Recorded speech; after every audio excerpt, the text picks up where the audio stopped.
I should say that I'm telling you my opinions and not the opinions of the Institute of Energy Studies where I work.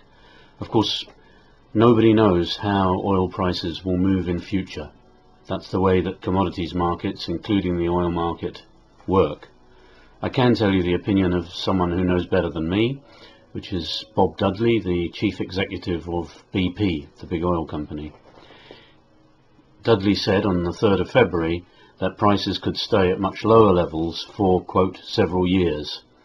He said that in his view, OPEC member countries have decided to test the market to see if the shale oil producers in the United States, in particular, and higher cost producers in general, would continue to produce oil if prices stay below $100 a barrel.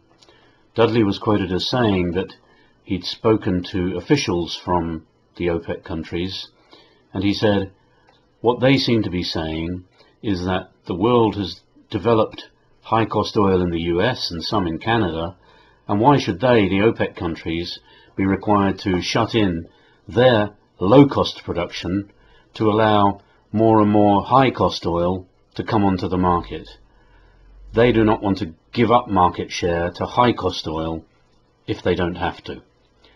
BP and the British-based companies BG Group and Royal Dutch Shell and ConocoPhillips of the USA and CNOOC, the main Chinese oil-producing company, have all announced big cuts in their investment budgets in the last couple of weeks. So that tells you what they all think. Low prices have made up their minds on these cutbacks, at least for this year. They do not intend to invest in higher cost production until prices start to rise again. The fall in prices is already affecting the shale oil producers in the US that are considered to be the highest cost producers. It's harder to get accurate information because the companies are smaller, but executives of Halliburton and Schlumberger, two major service companies that provide oilfield engineering services to the companies that produce the oil, both have said in recent weeks that an estimated fall in spending by oil producers of 25 to 30% is taking place in the USA. That is sure to mean lower production. The International Energy Agency has said in the last few weeks that it thinks investment in oil production will be 17% lower in 2015 than it was in 2014. That's a big jump downwards. Another thing I would say about the current low oil prices is that very few of the analysts who follow these things predicted that prices would fall as far as they did, from about $110, $120 a barrel in 2009 to below $60 a barrel in 2014. It's worth adding that after the world financial and economic crisis of 2008 and 9, the markets also surprised many of these analysts. When the world economy went into recession at that time, the oil price fell sharply, but then it bounced back up again to more than $100 a barrel, despite the lower demand from many industrialized countries. Perhaps now that prices have fallen again, we should be asking, why were they so high in the first place between 2009 and the start of 2014? Part of the reason for this was the demand for more oil and more of everything else from the Chinese economy, which continued to expand to supply the export markets that it supplies. A longer-term trend which forms part of the background is that, generally speaking, the cost of producing each year's oil supply is bound to be higher than the previous years. Of course, there will be zigzags caused by new technology, such as fracking. But in general, oil companies produce the cheapest oil first and leave the oil that's more difficult to produce in the ground. So costs gradually go up, and that means that prices go up. What the OPEC countries think might happen with these lower prices is that the North American shale oil, the higher cost oil, will be driven off the market. It is also very likely that projects to produce oil in the Arctic, which are very high cost, will be put on hold by the oil companies. As you know, some of these companies have been deaf to ecological arguments about the Arctic, but for them, concerns about costs will be a stronger argument. Bueno, esas son las dos cosas que de las cuales vamos a hablar. Y como les digo, mi hipótesis es la siguiente. Primero, es probable, o si se quiere, creemos que existen argumentos para pensar que el precio del petróleo no va a recuperarse con mucha facilidad, ¿sí? Sino que más bien se trata de una transformación de largo plazo en el mercado petrolero mundial, ¿sí? Y que esto va a tener repercusiones también de larga duración en la posición internacional, no solamente del Ecuador, sino de América Latina.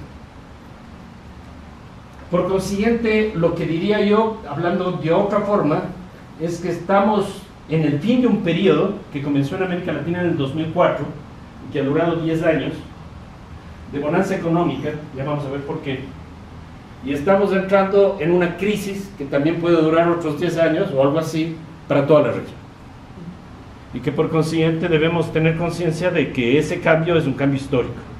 No es posiblemente un cambio simplemente que en diciembre ya tendremos, como les dije, las cosas otra vez más o menos normales. Esto es simplemente una hipótesis. Como les dije, de esto no se puede hablar con certeza. Es sumamente difícil establecer posiciones duras, porque, bueno, los expertos nunca se van a poner de acuerdo y hay posiciones encontradas, ¿sí? Y aquí vamos a ver un poquito lo que pasa. Esta es una información que la tomé, como les dije, ayer, que ya estaba un poco desactualizada. Este es el precio del petróleo que teníamos hace exactamente 6 meses, en julio. Sí, 8 meses, $105 más o menos, es el crudo marcador, que se llama WTI. O sea, a eso, para sacar normalmente el precio del petróleo ecuatoriano, tenemos que restarle una especie de castigo por calidad, que a veces puede llegar a $7, $5, depende de la coyuntura.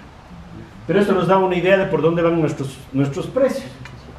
Una idea bastante precisa. Bueno, desde este momento, observen ustedes que tenemos una caída en picada.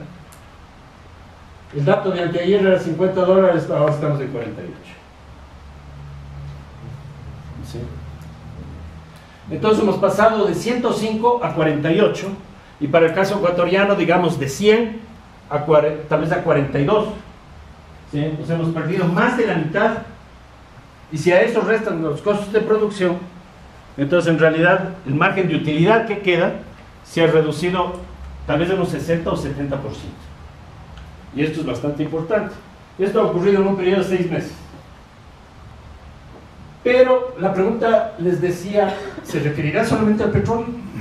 Y aquí les traje un cuadro parecido, pero también un poquito de largo plazo, desde el 2005, o sea, en los últimos 10 años, de los precios del cobre. Y bueno, no estamos en Perú ni en Chile, ¿y para qué les ponemos a los precios del cobre? Por condominador. Porque en realidad hay una estrategia del gobierno no solamente de expandir la frontera petrolera, sino también de iniciar procesos de minería en larga escala. Así lo ha abierto, ¿sí?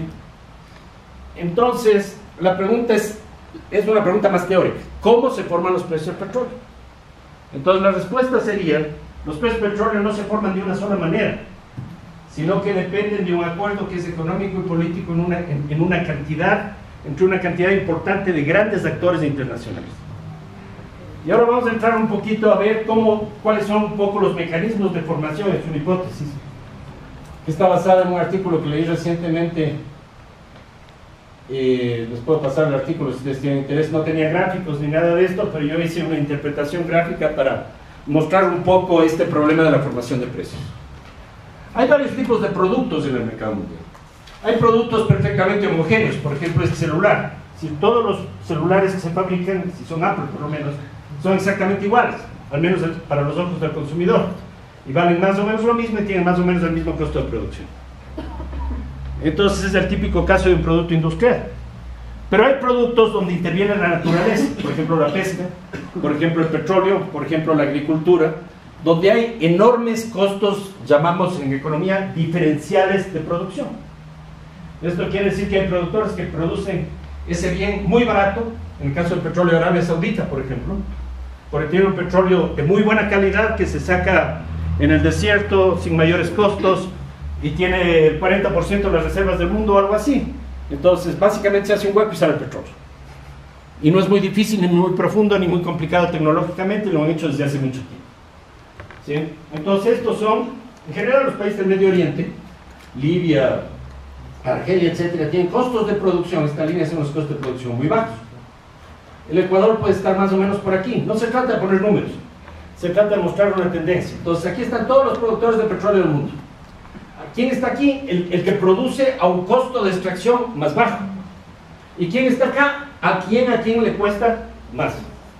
¿Qué dice la teoría económica? Y esto lo dijo Marx en el tercer tomo del Capital cuando habló de la teoría de la renta. Sí, está muy explicitado eso.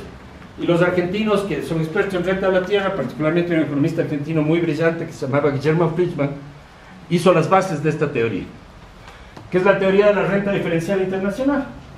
Supongamos que no existe el OPEP, o supongamos que el OPEP no funciona, como pasó desde el 85 hasta el 2002, y como a lo mejor está pasando ahora. ¿Sí? Entonces, ¿cuál es el precio del petróleo? Los economistas sostienen que el precio del petróleo es el precio de equilibrio cuando la oferta es igual a la demanda, con el costo de producción del último en entrar en el mercado. O sea, de aquel que le cuesta más. Por ejemplo, los canadienses con los tar sands, o los americanos con el fracking. O sea, el fracking puede tener muchas ventajas, pero hacer un pozo con fracking en Estados Unidos es caro. Se requiere inyectar agua a gran presión, se requiere una cantidad de químicos, alta tecnología, la mano de obra en Estados Unidos es cara, etcétera, etcétera. Entonces, supongamos que sacar un barril de fracking cuesta $60, que más o menos lo que dicen ahora. O para los canadienses puede ser 70. ¿Sí? Entonces, esos son los últimos en entrar en el mercado y aquí se fija el precio. ¿Sí? Entonces, ¿qué es lo que ocurre?